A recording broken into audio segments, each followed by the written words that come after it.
안녕하세요. 신박한 초등생활입니다. 공부를 잘하는 친구에게 비결이 뭐냐고 질문을 하면 예습과 복습을 철저히 한다는 뻔한 소리가 의뢰이 돌아오죠. 근데 우리 가슴에 손을 얹고 한번 생각을 해보면 수업 시간에 집중해서 열심히 참여하는 것은 너무나도 당연하다고 전제했을 때 우리 아이들이 예습과 복습을 잘 하고 있는지요? 오늘은 공부를 잘하기 위한 또 하나의 키, 예습과 복습 전략을 정리해 보겠습니다. 교수님, 배운 내용을 복습하는 것이 얼마나 중요한 것인지 아주 과학적으로도 증명이 되어 있는 사실이잖아요.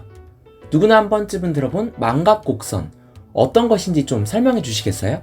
네, 망각곡선은요, 독일의 심리학자 헤르만 에빙하우스가 처음 얘기를 했는데요. 시간이 지날수록 학습한 것을 얼마나 잊어버리는지를 나타내는 그래프예요. 우리가 학교 다닐 때 수업 시간에 선생님 말씀을 듣고 있을 때는 끄덕끄덕 하면서 다 알아듣는 것 같았는데 집에 와서 책을 다시 펴보면 또 모르겠잖아요? 평균적으로 공부한 지 20분 후에는 50%, 하루가 지나면 30% 정도만 기억에 남는다고 하는데요. 그러니까 쉽게 말해서 시간이 지날수록 거기에 반비례해서 공부한 거를 점점 잊어버리게 되는 거죠. 그것을 망각곡선이라고 한답니다. 머리꽤나 좋다고 자부하는 사람들도 이 망각곡선을 이기기는 힘들죠. 그런데 우리 아이들이 공부하고 외워야 하는 내용이 한두 가지가 아니잖아요. 어떻게 이렇게 빨리빨리 사라지는 기억을 장기 기억으로 바꿔줄 수 있을까요? 그러니까 망각곡선이 완전히 바닥에 닿기 전에 기억이 남아있을 때 다시 한번 보면 외웠던 걸 훨씬 더 오래 기억할 수 있게 해주거든요. 그리고 다시 한번 보는데도 시간이 훨씬 덜 걸리고요. 이걸 몇 번에 걸쳐서 반복하다 보면 오래도록 기억에 남는 장기 기억으로 전환이 됩니다. 소위 망각을 좀 극복할 수 있게 되는 거죠. 정말 맞는 말씀이세요, 교수님. 저도 학창시절의 경험을 토대로 기억이 새록새록 납니다. 수업이 끝나면 귀찮은 것을 참고 배운 내용을 딱 10분 동안 다시 보는 것이 집에 가서 다시 1시간 동안 씨름한 것보다 훨씬 더 효율적이더라고요. 그렇게 10분을 보고 집에 가서 또 5분, 10분 정도만 보고 이렇게 자주 훑어보면 나중에는 아주 빠른 시간 안에 복습이 완료되는 것을 느낄 수 있었습니다. 그러니 학교에서 아이들을 지도하는 선생님들도 집에서 아이들을 공부시키는 학부모님들도 한 단원이나 학기가 끝났을 때 다시 한 바퀴 도는 것보다는 그때그때 배운 작은 조각을 간단하게 다시 복습해 주는 것이 훨씬 좋아요. 그리고 복습할 때도 그날 배운 것을 하기보다는 그 전에 배운 것을 누적해서 복습하면 더 좋죠. 이게 시간이 오래 걸릴 것 같지만 막상 복습이 습관이 된 친구들을 보면 앞부분의 내용은 이미 10번, 20번도 더 본 내용이기 때문에 책을 쭉쭉 넘기기만 해도 다시 개념이 신속하게 기억이 나고 복습이 될 수 있어요. 그리고 신기한 사실 하나는요. 이미 공부해서 이해를 하고 있는 것은 외우는 것을 잊어버리지만 않게 하는 게 목적이라면 그냥 책을 펼 필요 없이 머릿속에서 공부한 것을 한번 되짚어 보는 거죠.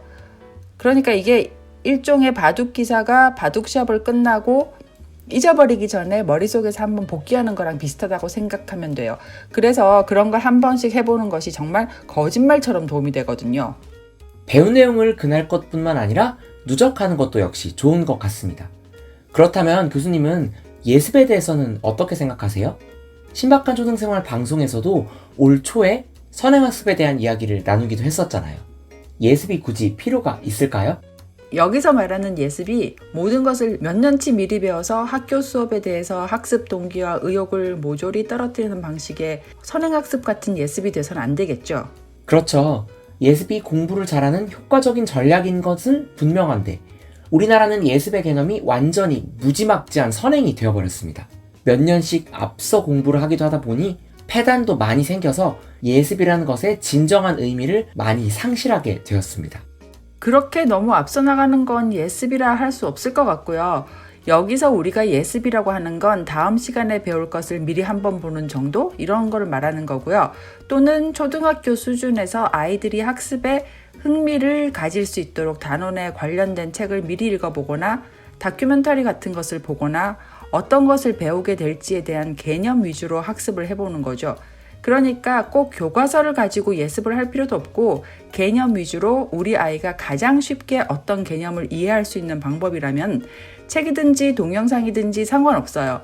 교과서를 본다면 교과서에 배울 내용을 세세히 다 볼 필요도 없고 타이틀이나 소제목 같은 것을 보고 어떤 내용일지 생각해 보는 정도도 좋아요. 그리고 KWL 차트를 만들어 보는 것도 도움이 될 것 같은데요. KWL 차트.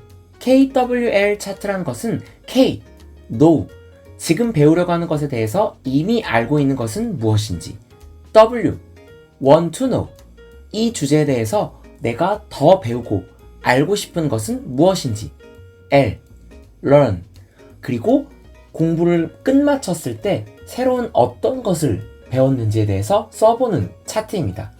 예습과 복습에 유용하게 쓰일 수 있을 것 같아요.